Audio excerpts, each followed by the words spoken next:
সব মরিচ লাল হয়েছে। যদি ভাই ফুটকি ভাই লাগাইতে আরে তো আন নাইছে নাইছে আন জান্নামে যাবেন। উড়া না গাড়ি মরিচ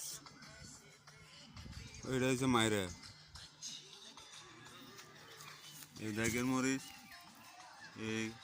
লাল লাল মরিচ বাইং মরিচ বলে দেশি মরিচ অরিজিনাল দেশি মরিচ কোনো ভেজাল নাই কোনো মেডিসিন নাই দেখেন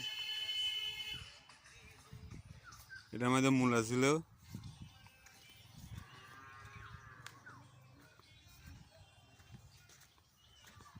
এটা হলো আমাদের এরি বলে এরি আর এটা দেশ লাগাইছে দেশ ক্ষেত এই দেশ ক্ষেত সারা বিশ্বে আর এটা হচ্ছে কৃষি জমি ধান এই দেখেন ধান হলো ফলিয়াতা ফলি ক্ষেত নতুন করে করছে এই বেগুন ক্ষেত দেশি বেগুন লাগাইছে আর